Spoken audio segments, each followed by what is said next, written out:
In today's video, I'm going to show you how I remove a Samsung dryer blower wheel 100% of the time without destroying it. When you're replacing a dryer motor, sometimes you have to destroy the old blower wheel and replace both the wheel and the motor, and that's fine. But it's best to avoid that scenario and reuse the old blower wheel if you can for a few reasons. The biggest reason is just cost. Adding another blower wheel to the quote increases the cost and increases the chance that the customer may decline the quote. And then there's speed. The odds that 2 parts are in town is lower than the odds that 1 part's in town. So if you tell the customer I can get the motor, but we're going to have to order the blower, that can add 3 or 4 days to the delivery time, and they may say no because speed might be an issue. There's also the fact that things go wrong. What if you order both the blower and the motor and only one shows up, or you get the wrong part? So it's better just to replace fewer parts as possible, such as just the motor, and reuse the old blower if you can. And with the Samsungs, you can reuse the blower motor successfully 100% of the time with the following technique. With that said, let's jump in. The first step is simply removing the dryer exhaust duct connector.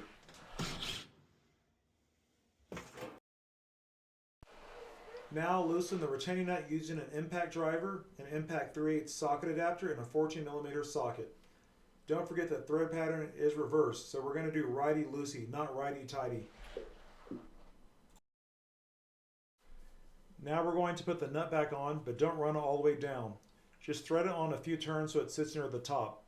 By keeping the nut up here, we are directing the force on the shaft so it can break free from the blower wheel, instead of transferring the forces of the blows to the blower wheel itself.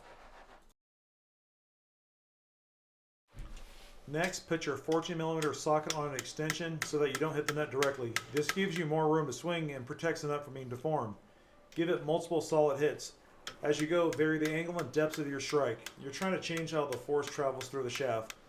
And remember, start with the nut only thread on a few times so it sits flush with the shaft. This way the shaft is getting most of the blows. At some point you can run the nut all the way down and then repeat, but initially you want to deliver the blows with the nut flush with the shaft.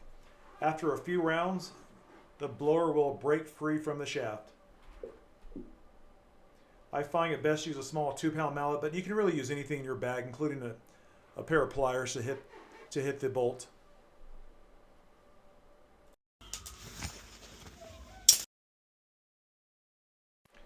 Now here comes the fun part, actually removing the blower wheel.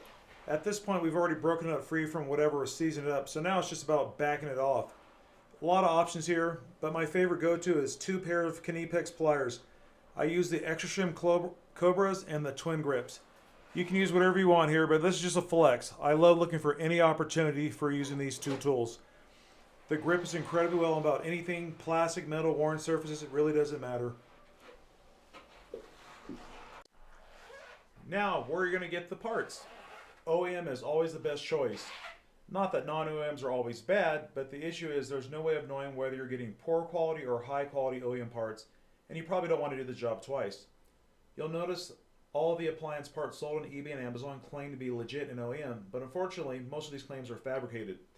The only guaranteed way to get an OEM part is go through a guaranteed OEM supplier, and there are 2 options here. You can call the phone number above to order your parts, or click on the links in the comments to use our OEM supplier. The prices are a little bit higher, but they're well worth it.